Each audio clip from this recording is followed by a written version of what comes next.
Welcome back to the wonderful world of talking about cults and religion. Because if that doesn't tell YouTube what a fun time this video is, and definitely doesn't deserve to get completely destroyed and never to be found in the search results, I don't know what does. Oh man, thank you 07. To be fair, it was a quick topic, but I was the one who delved into it, so I guess shame on me, but hey, you know, when you bring up the whole, oh yeah, let's talk about people believing that they're part of a superior race than other people, no. But anyways, that happened last video. Let's just move on from that, because that is a topic from last video. Basically, if you want to know what happened, they talked about the fact that the old people of Hinamizawa, and I mean like ancient people of Hinamizawa, believe themselves to be part of the chosen people. The people above everyone else because they were chosen by Orishiro. Nowadays in 1983, that's no longer the case. They view it as a normal religion, but back in the day it was a very cult-like religion, according to what Tomatake and Shion and Takano are telling me. Now, is that true? You know, honestly, I don't know. We haven't been given much information about the past of Hinamizawa. We know that it's called Onagafuchi, but other than that, all we really know is that it was called Onagafuchi, and people participated in the demon hunt, and that the residents here were demons.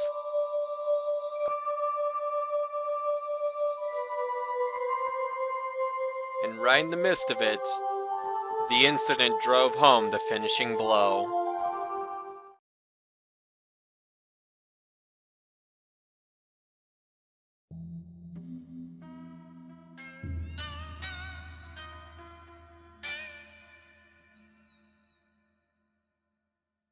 You know, at least this time they're talking about it instead of bullshitting me like your twin sister.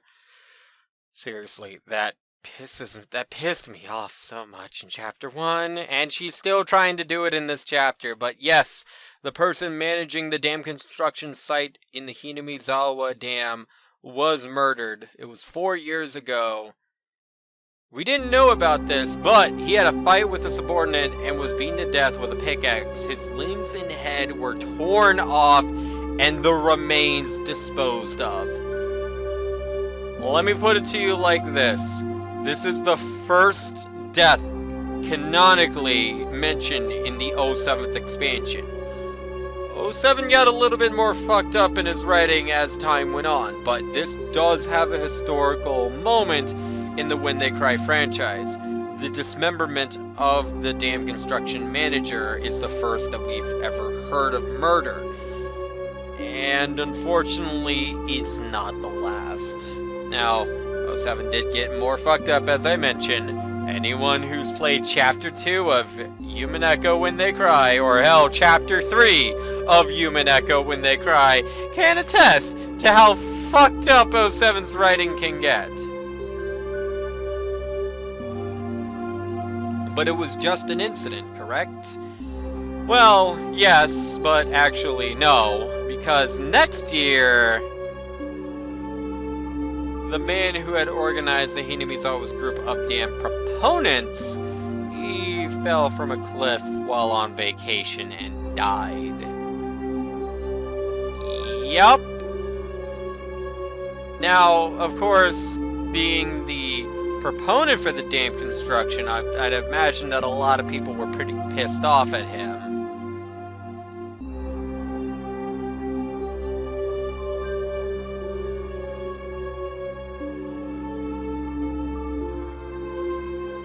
Most curse-like one, but still far-fetched. Oh, just wait, Keiichi. It gets better. Next year, the priest of the shrine contracted an unknown illness and suddenly died.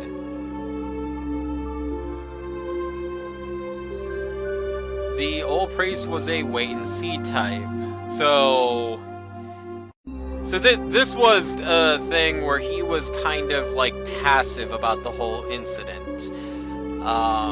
it turned out that he wasn't as gung-ho as the rest of the village, so a lot of people feel like his attitude caught the wrath of Orishido. We know all this from chapter 1.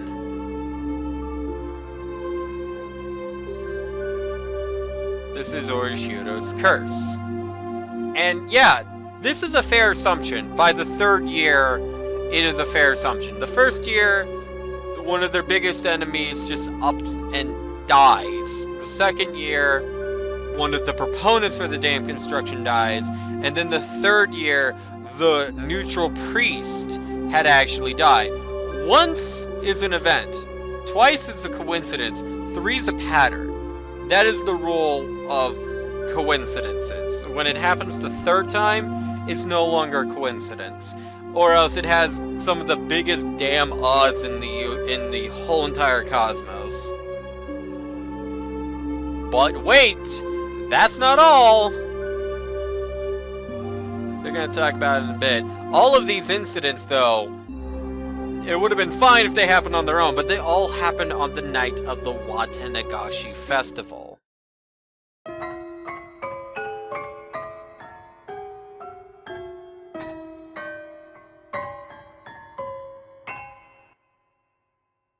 Yes, Keiichi. Now do you see why I'm pissed off at Mion?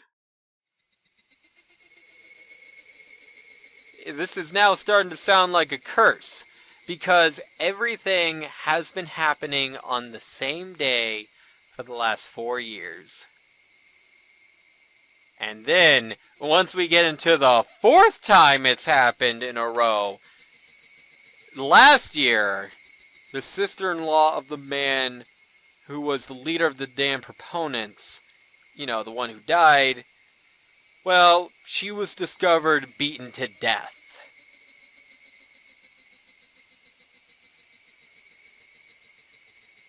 Four years in a row, each one of them happening on the night of the Watanagashi festival.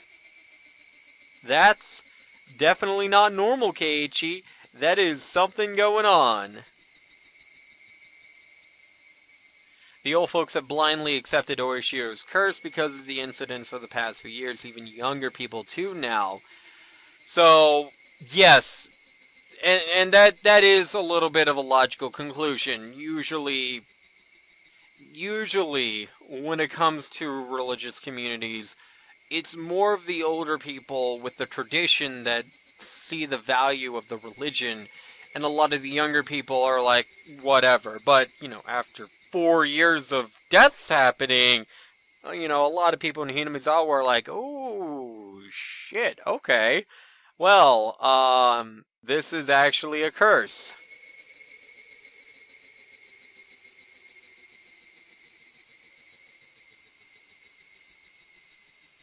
And this is true. This is actually something that's canon from the last chapter. A lot more villages have been going to the Watanagashi festival as a result of the curse. If we didn't have Orishido to talk about, we wouldn't all be coming to the festival.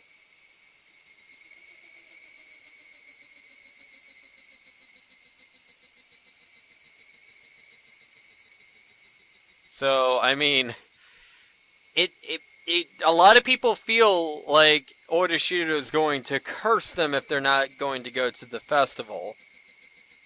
Call it divine blackmailing, even though, you know what? No, that's, if it really is Orishido's curse and he does curse people who don't go to the festival, that's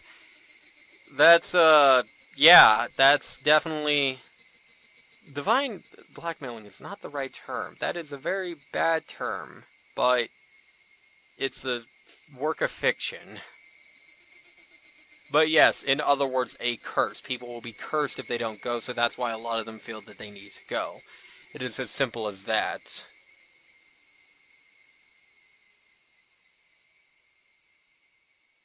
Oh, you still don't think there's a curse? Well, Keiichi, call yourself a bottler, because you're about to probably change your opinion halfway through all this.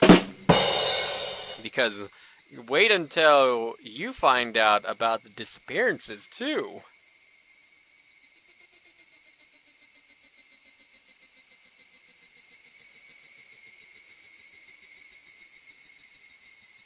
That's a very fair point, Takano. If it's neither a curse nor a coincidence, then what should we make of these incidences? Incidences is not a word, by the way. Incidents! The word is right there, Nate. Oh my god. Well, if it's neither a curse nor a coincidence, but every year someone dies, then something has to be behind it.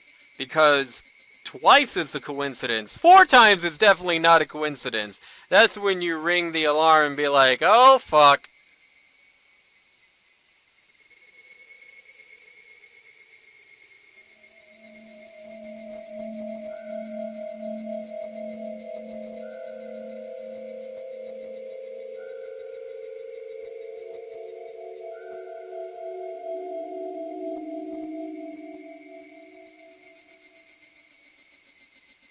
Oh, yes.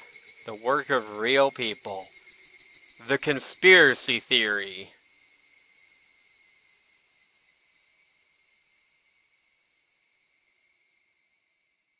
Think about it. If it's neither a curse nor a coincidence, then the only thing left is, well, people. And that is actually the conclusion that was reached in the last chapter, and one that I was ultimately struggling with, was whether it was a curse or, human. I couldn't really give you an answer at the end of the last chapter. But yeah, it's either Oishiro that is doing this and cursing people left and right because Oishiro was angered by the mere thought of the village being drowned, and now he's on a divine, bloodthirsty rampage, cursing people left and right, and every year one person dies, one person disappears on the night of Watanagashi. Or all of this is just a coincidence, and people who the village very much hates happens to die during the events of the Watanagashi Festival 4 years in a row. So, no, that's probably not the case, or else I swear to God, 07. Or the third option is humans are doing it, in which case someone is orchestrating all of these murders, all of these accidents, all of these illnesses, and all of these deaths. In which case, I can understand the wife beaten and the damn construction leader murdered. And I could also believe that someone may have pushed the person at the events, but an unknown illness just taking the shrine priest, I don't see how that can be orchestrated. Unless there's an unknown drug that was going on. Speaking of, I've said this once and I'll say it again, Delanor would have a field day with all of this bullshit. Like, if those of you coming from Yumeneko, you have to understand that you can't look at Higurashi the same way you looked at Yumeneko. But yeah, Takano's right. If it's either a curse, a coincidence, or someone else's doing.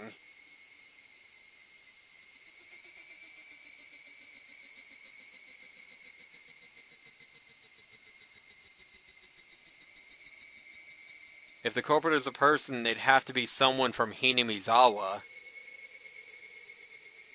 Yeah, welcome to Bottler's world, Keiichi. This is something that he struggled with in Chapter 2. Right, it's like, I don't want to admit my family is evil, and then he's like, no, fuck that.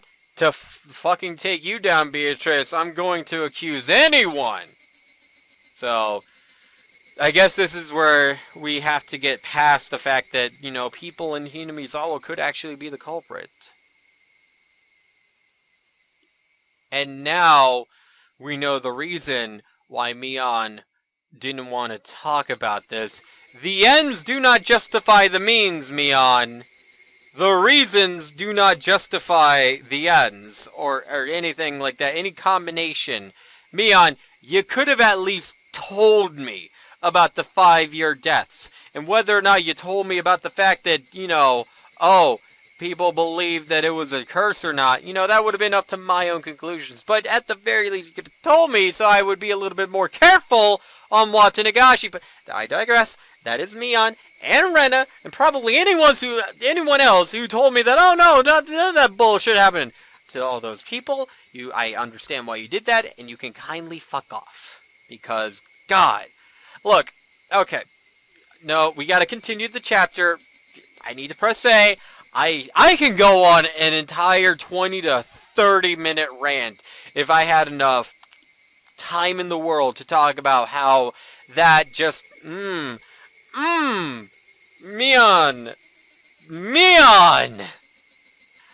Oh. But I understand why. If anything else, I can look her in the eye and tell her, you're a fucking asshole for not telling me this. And then I can immediately follow it up and saying, I know why you didn't tell me this. I understand. And that's the important part, is that I at least understand where Mion was coming from when she decided not to tell me something as crucial as, hey, there's a possibility that I might die on the night of the Watanagashi festival, because fuck it, everyone else for 5 years straight, or 4 years straight, this is the 5th year, for 4 years straight has fucking died, so why not?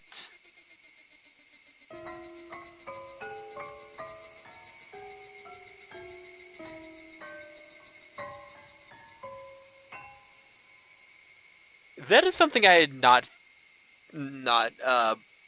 actually considered last chapter, is the damn resistant movement. And if that's the case, that makes chapter 1 make less sense than before. Because what the fuck did Keiichi have to do with the damn resistance movement? Oh, this guy just moved into Hinamizawa, let's fuck with him. Chapter 1 happened a couple weeks ago. I'm in chapter 2. Let's just keep going. Oh, you can see how the more we progress and we look back on previous chapters, the more, so far things are popping up that Look, even, like, that makes no sense. Like, I feel like the more we're learning a little bit more, the less and less sense chapter 1 made in terms of, oh yeah, fucking either human or curse side. Keiichi had nothing to do with anything. So what the fuck happened in chapter 1? And why did no one help me? Where were all the people that were gonna stare down all of my bullies? Nah, fuck that. Oh, someone tries to run you over down with a car? Well, it just happens. Oh, 3 punks are kind of spouting nonsense at you and might shank you? Not in Hinamizawa? When the hidden run happened in Hinamizawa? Oh, fuck those guys. Like, I appreciate the thought, but your priorities are a little bit off, everyone. Oh, I'm going a little bit insane. This game, 07.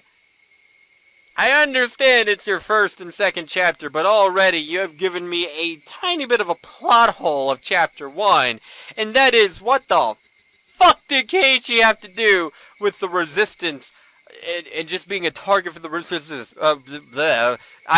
I'm losing cognitive thought now. What did Keiichi do? What did Keiichi have to do with the damn construction resistance movement? Nothing. He had nothing. In fact, the only quote-unquote real thing that may actually have had to do anything was the fact that he moved to Hinamizawa. If that's the case, what the fuck happened with Rena? Oh, we're just going to attack family members of the people who were so supportive of the dam. If that's the case, canonically speaking, Satoko is the fucking daughter of the second year victim. So, she's still alive. Fucking Rena's still alive, so it can't fucking be just people who transport into Hinamizawa. So, next time on Let's Play Higurashi When They Cry, after I go scream in the fucking mirror in my bathroom and just be like, what the fuck is going on? And after I take about a 5-minute break, we'll be back and I'll actually have cognitive thought to actually think about this. Because Keiichi being involved in Chapter 1 makes no fucking sense! What the fuck? Anyways, till then guys, till then, I will see you guys then.